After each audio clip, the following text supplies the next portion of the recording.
خیبر پختونخوا کی وزارت اعلیٰ کی ذمہ داریاں سہیل آفریدی کے سپرد کرنے کا اعلان کرتا ہوں۔ بسم اللہ الرحمن الرحیم، ایاک نعبد و ایاک نستعین۔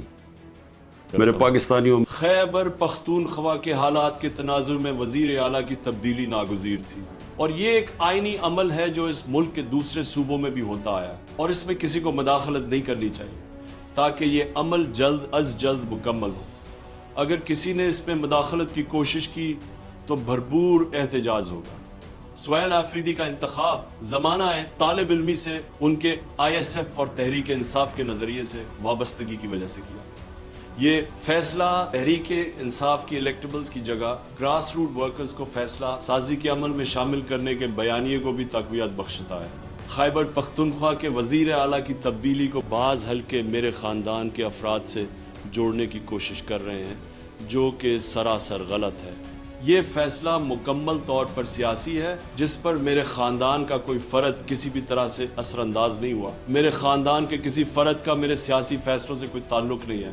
علی امین میرے پرانے اور وفادار ساتھیوں میں سے ہیں، لیکن وہ تنازعات کی زد میں ہیں۔ یہ تنازعات عاصم منیر کی کسی جامع سیاسی حکمت عملی اپنائے بغیر خالی گولی بارود سے دہشت گردی کے مسئلے سے نپٹنے کی پالیسی کے باعث پیدا ہوا۔ 2025 دہشت گردی کے واقعات کے حوالے سے پاکستانی تاریخ کا بدترین سال ہے، اور خیبر پختونخوا کا صوبہ مزید اس صورتحال کا متحمل نہیں ہو سکتا۔ امید کرتا ہوں کہ نیا وزیر اعلیٰ اور اس کی ٹیم دہشت گردی کے خاتمے اور دیرپا امن کے قیام کے حوالے سے عوامی نمائندوں کے ساتھ مل کر جامع پالیسی اپنائیں گے۔ میں گزشتہ 2 دہائیوں سے دہشت گردی سے نپٹنے کی واضح حکمت عملی بیان کرتا رہا ہوں۔ اسی حکمت عملی کے باعث تحریک انصاف کے 3.5 سالہ دور حکومت میں دہشت گردی پر بہت حد تک قابو پا لیا گیا۔ تحریک انصاف نے اس وقت کی پاکستان مخالف بھارت نواز اشرف غنی حکومت سے بھی مذاکرات کیے، اور قبائلی عوام اور افغانی پناہ گزینوں کے معاملات بھی افہام و تفہیم سے طے کیے۔ 2021 میں اس وقت کی فوجی قیادت نے ہتھیار پھینکنے والے دہشت گردوں کو واپس بسانے کا منصوبہ پیش کیا تھا، مگر اس منصوبے کو خیبر پختونخوا اور قبائلی علاقوں کے ہمارے منتخب نمائندوں نے مسترد کر دیا تھا۔ اس منصوبے پر ہمارے دور میں عمل نہیں ہوا، لیکن اب حقائق کے برعکس تحریک انصاف کی حکومت پر یہ سراسر جھوٹا الزام لگایا جا رہا ہے کہ ملک میں دہشت گردی اس دور میں بسائے گئے دہشت گردوں کی وجہ سے پیدا ہوئی ہے۔ قوم کو بتایا جائے کہ کون سے دہشت گرد کب، کہاں اور کیسے بسائے گئے۔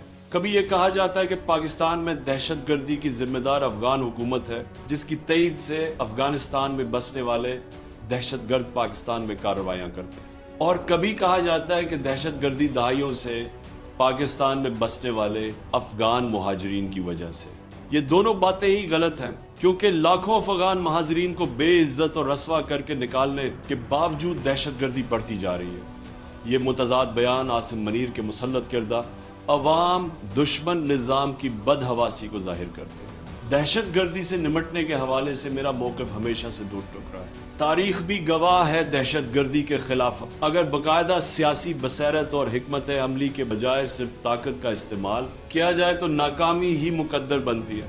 ملٹری آپریشن کے نتیجے میں ہونے والا کولیٹرل ڈیمیج عوام کو انتقاماً ہتھیار اٹھانے پر مجبور کر دیتا ہے، اور یوں یہ سلسلہ بد سے بدتر ہوتا چلا جاتا ہے۔ سیاسی انتقام میں میرے خلاف مسلسل بے بنیاد مقدمات نہ صرف بنائے جا رہے ہیں بلکہ بار بار دہرائے جا رہے ہیں۔ توشہ خانہ، القادر، سائفر، عدت اور پھر توشہ خانہ سمیت کئی چھوٹے بڑے مقدمات مجھ پر اور میری اہلیہ بشرا بیگم پر صرف اس لیے بنائے گئے ہیں تاکہ میں جھک کر حقیقی آزادی کا عزم تھرک کر دوں۔ میں اپنی قوم کو پھر سے پیغام دینا چاہتا ہوں، یہ چاہے کچھ بھی کر لیں، میں ان کے سامنے نہ خود جھکوں گا اور نہ ہی اپنی قوم کو جھکنے دوں گا۔ پاکستان زندہ باد۔ شکریہ۔